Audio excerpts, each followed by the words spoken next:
Hello. Here is a box full of soundtracks, TV soundtracks, but mostly movie soundtracks,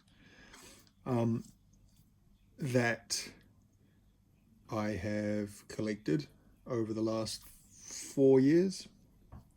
And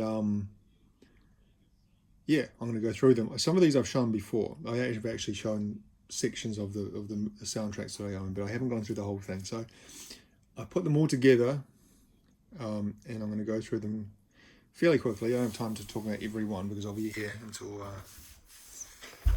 next year if I do that. But go through them, and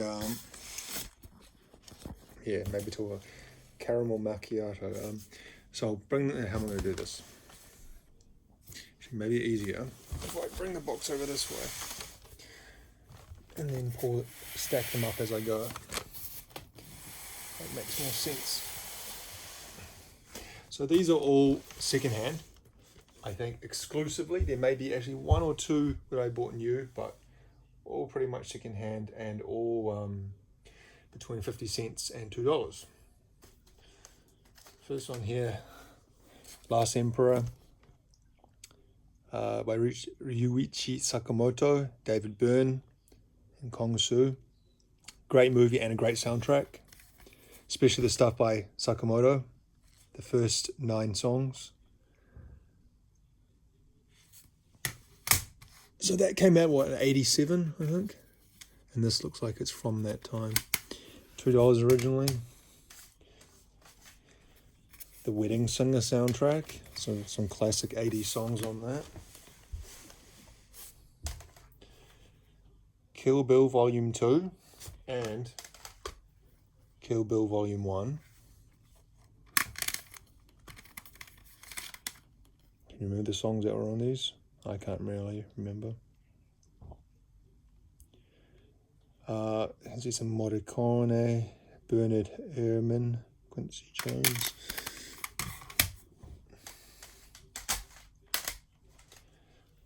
Twilight, New Moon. This is 2 discs. I think it's got a I don't know what's on that DVD. I've never actually watched the DVD. It says on here what is on that DVD. Doesn't say. Oh, here we go. Interviews with Death Cab for Cutie and New Moon music supervisor Alex Patsavas. Plus, it's behind the scenes look at the video shoot for the Meet Me on the Equinox, which is the song by Death Cab. Pulp Fiction, classic soundtrack. How many people own that? A lot. The X-Files movie, I'm pretty sure it was the movie that came out in the 90s when the TV show was at the height of its popularity. Or maybe it's just a soundtrack of the TV show itself, but you can see it's got, it had the Foo Fighters on there. Which song was it by the Foo Fighters? Oh yeah, Walking After You from Colour and the Shape. Filter doing a cover of One. You know, One is the loneliest number, that one. A Noel Gallagher solo song, Teotihuacan, what's that? Teotihuacan, which is that area, Aztec area outside of Mexico City, isn't it? The Friends soundtrack. Another Twilight, this time Eclipse. Is this one a double disc? No.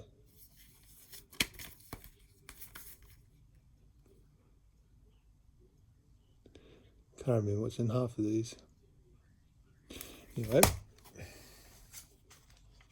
a movie I've never seen or even heard of, Caravans, the original motion picture original motion picture score from the 70s, produced, composed, and conducted by. Hang on, I can't actually read what that says. The part where it says who does it, it's covered up with the colour of the woman's hair. That guy. I remember listening through, I think I've only listened to that once in my life though, when I first bought it. Lock, Stock, Two Smoking Barrels. classic Guy Ritchie movie. That was kind of the first one he did before, what's the one? Snatch.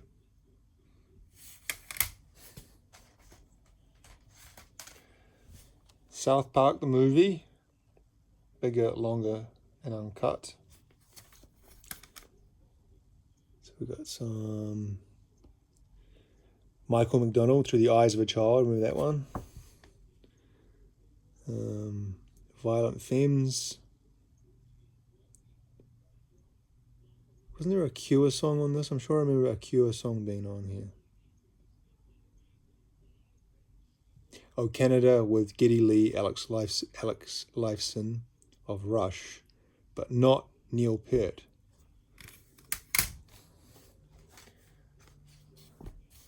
Robin Hood, Prince of Thieves. The only song I remember from this is that Bryan Adams song. Is that on here? Yes, track 9. Everything I do it for you. Music composed and conducted by Michael Kamen. Blah Blah performed by Bryan Adams, and then Wild Times performed and produced by Jeff Lynne.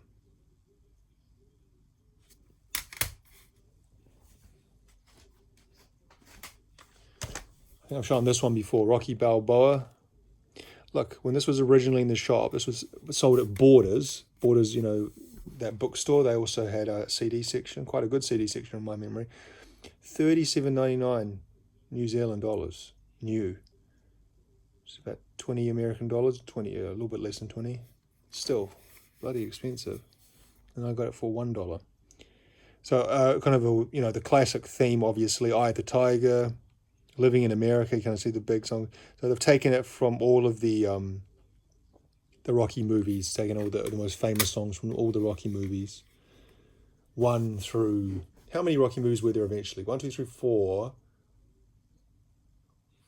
Was there one after 4? Like, I know there was those later ones. So was it maybe like 6 altogether? 6 or 7? You might remember that. From the movie poster, Requiem for a Dream. Featuring the Cronus Quartet. God damn it.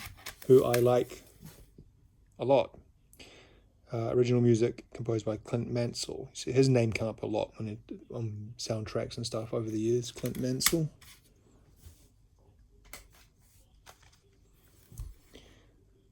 The Very Best of Miami Vice, Jan Hammer.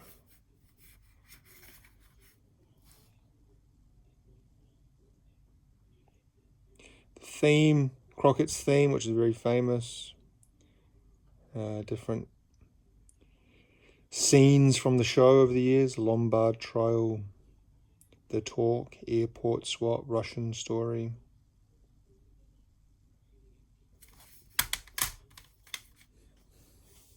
Oh my god, this is going to take forever. It's been 8 minutes already and I'm barely even scratched the surface. The shoulders, like, I'm trying to think of that. I'll keep going, but if this might have to be broken into a few different videos because this is going to be crazy. Ben-Hur. Don't remember buying this, to be honest. I have no memory of buying it, but I have it. The Overture, The Miracle. I remember we had to watch Ben-Hur at school. And I kind of fell asleep in it.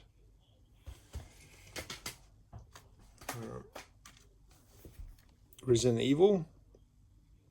I remember that Slipknot were on this. Yeah, My Plague. So the Crystal Method, Cold Chamber, Rammstein, Static X, very kind of that early 2000s new metal, industrial metal kind of stuff. Marilyn Manson, Depeche Mode, Mudvayne. And the original score by Marilyn Manson.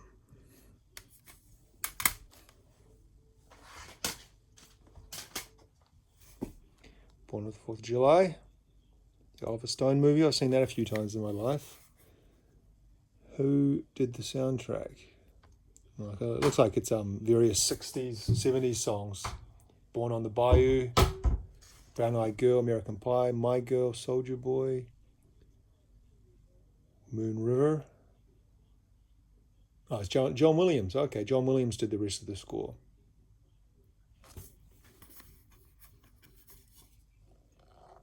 This looks quite old. I got it for, again, $1. I don't recognise where that sticker's from, but anyway.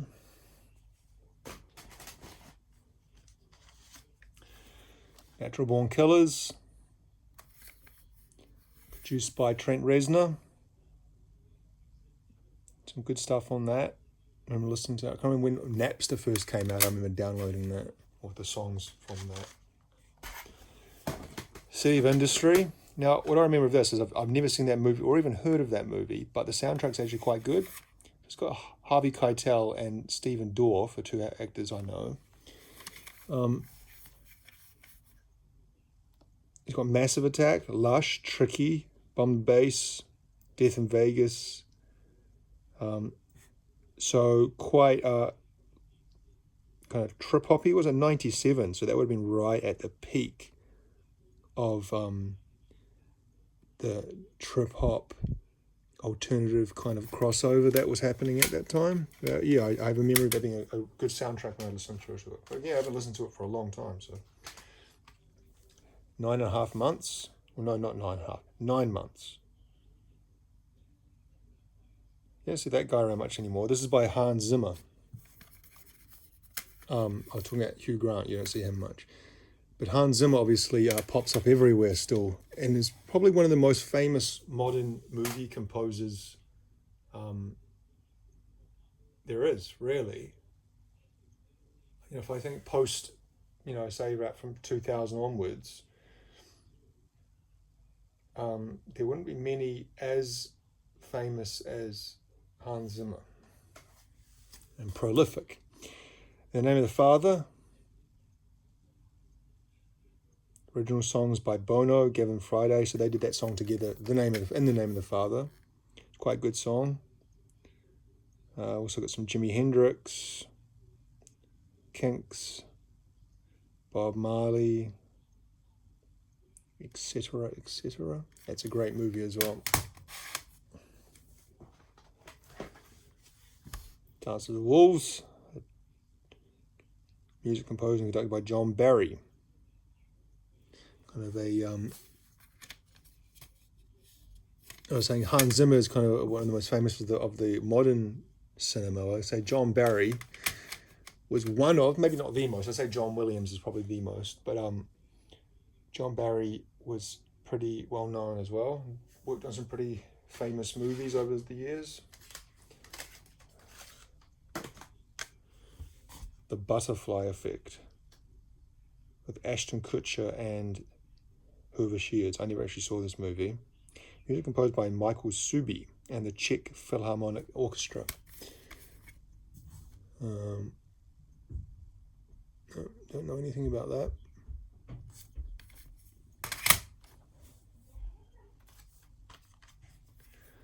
The Thomas Crown Affair. Again, that was about 99 this came out? No, yeah, it would have been 99. I see a year. Never saw that movie, but I've listened through this, and this is just a pretty typical. Who did this? Did it say Bill Conti? Kind of typical thriller, drama soundtrack. What you'd expect, what it sounds like, which is kind of what I like. Kind of like good background music, good to have just kind of on sometimes. Some really interesting pieces come out of it. Sometimes some of it's just kind of very does melt into the background, but some of it, sometimes you hear one little pass that's actually stand up and take notice. The Colour of Money, featuring Don Henley, Robert Palmer, Clapton, Knopfler, Dixon, B.B. King, Warren Zevon. I'm pretty sure that this is the Japanese version. Yeah. For some reason, I found this in a second-hand shop, the Japanese version of the Colour of Money soundtrack. It's put out by MCA. However long, when did Colour of Money was about 86, I think. Let's say on here. 86, how's that for a guess? 86.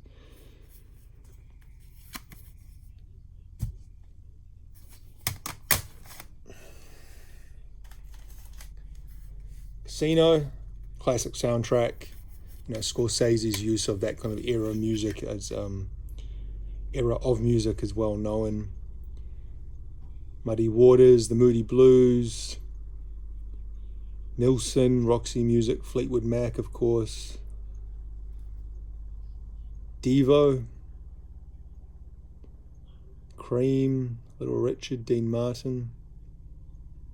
Soundtrack and album produced by Robbie Robertson from the band. Elizabeth. Music by David Hirschfeld. That's very dusty, isn't it? That didn't really help. What is it? It's been sitting in boxes for a while, so.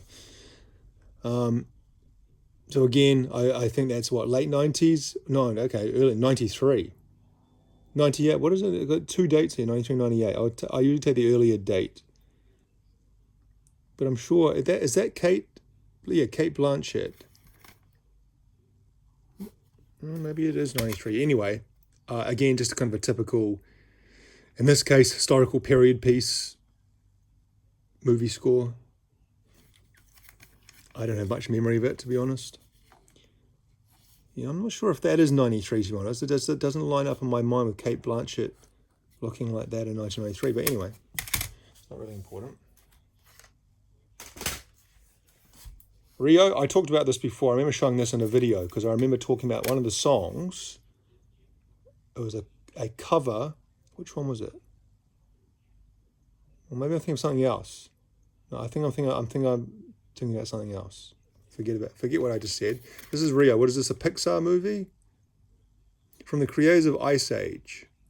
So was Ice Age a Pixar? I'm pretty sure it was a Pixar.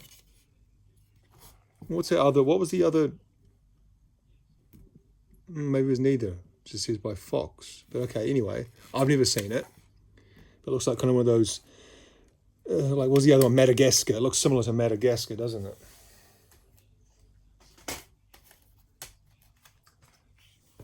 Romeo and Juliet, another kind of classic, in my mind, 90s movie soundtrack. And this was quite a big seller at the time. So the Cardigans, Garbage, Everclear, Butthole Surfers, Des'ree, Radiohead.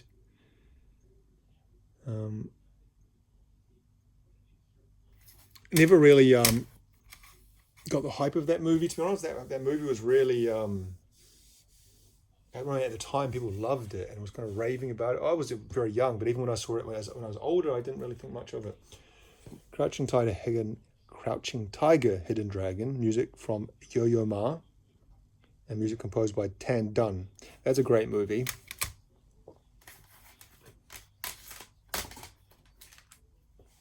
Showed this one recently, The Lion King, so I don't need to talk about that. Drive, great soundtrack. Score by Cliff Martinez, but also some other bits and pieces by different, like Kavinsky doing Night Call, which is probably the most famous song, and also the Real Hero, track 3, College featuring Electric Youth.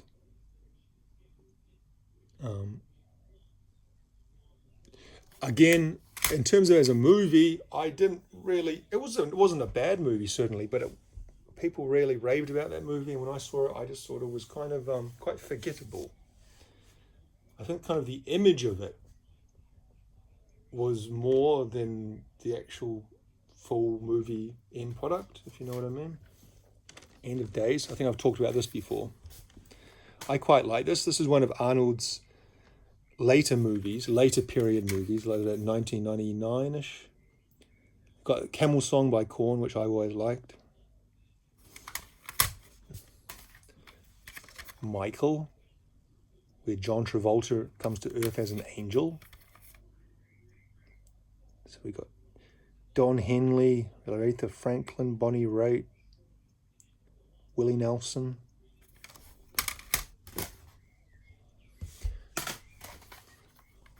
Footloose, classic movie and soundtrack. The Mask. When I was a kid, I would have considered this a classic movie. I used to love anything Jim Carrey was in when I was a kid.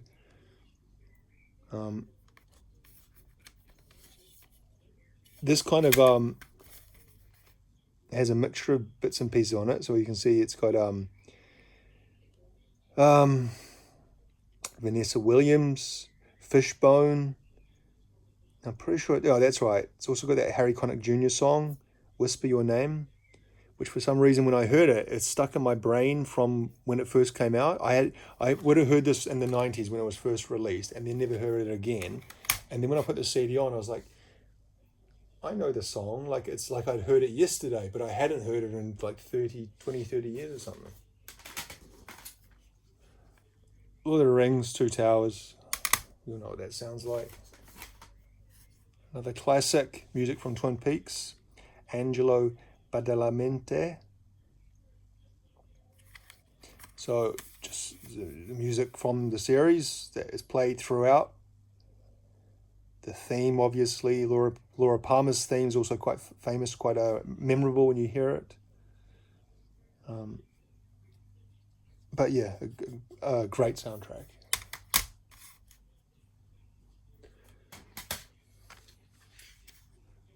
The Living Sea, featuring music of Sting. Now what this was is that when, I should say, I don't know if this is true in every country, but in New Zealand, when we got our first IMAX size theatre, the IMAX experience, initially the only movies that could be played on it were IMAX productions, and so they tended to be shit, like not actual proper movies. They were like, I don't even know how to describe them, like almost like kind of documentaries or kids educate, like infotainment type things. I remember seeing the one about dinosaurs, and it was just rubbish, and you were kind of maybe seeing it just to experience the screen. And The Living Sea was one of those as well. It was kind of like a documentary about the ocean, and Sting did the soundtrack for it. I've never seen this, but you can guess it's, again, meant to kind of, the films are meant to kind of showcase the ability, or is that the right word? Showing what the IMAX screens can do, with the size and quality and whatnot. Okay, well, we're 22 minutes in, and I've probably not even got a quarter way through, so we're going to have to split this up, because otherwise I'm going to be speaking for literally hours. I'll show a couple more, and then I'll cut it off, and maybe carry on in a second video. Now, this is one of the very few new CDs. This was bought new, not secondhand. Music from and inspired by the motion picture Babel. And this is a mixture of songs by artists and also instrumental music, like score music as well. So you can see Gustavo Santaolalla, I guess is how you pronounce his name. He did a lot of the music on it. You can see his name pop up a lot. Also see, what are some of the other ones? We got Earth, Wind and Fire, September, which was remixed. Fatboy Slim. Now, one of my favorite songs on here is the song by Rip Slime, Masterpiece. Rip Slime are a Japanese, for me, they're kind of like a Japanese Beastie Boys. They're kind of hip-hop, but old school type hip-hop, if you know what I mean. And I've always liked them, and that song they do on this album was really good, Masterpiece. Some really amazing pieces, like the last one on disc 2, I think, Bibo no Aozora, which is by Sakamoto and whoever that is. That's like a long piece. I think it's that one, and also actually maybe in this part over here as well, 10. So it's split into 2 parts, Bibo no Azora and Endless Flight and Babel. So it's kind of moved through different parts. That's amazing as well. I used to listen to this a lot, and that's why I bought it, because it was kind of not often will I would buy a new soundtrack. But when I first saw that movie, I was actually living in Japan, and if you've seen that movie, you'll know it's a few different stories happening at the same time. One of them's in Japan, one of them's in North Africa, one of them's in, I can't remember where the other ones happen. The deaf girl in Japan, the Brad Pitt and Kate Blanchett in North Africa traveling, think there's one more. Oh, the Texas-Mexico one. That's right. They're in Mexico, or they were in Texas, and they go into Mexico for a party. I think it's just those three, and how they interlink. Anyway, I was living in Japan at the time, and so kind of I could relate to it a little bit more, I guess. But it's a great movie and a amazing soundtrack, in my opinion. Anyway, 25 minutes. So I'm going to leave it there. I've only shown this many, and there's still all these, that whole box all the way down. So, yeah. I don't think it's going to be particularly interesting, to be honest. But anyway, I just want to kind of document it. So we'll leave it there, and I'll come back in a second part.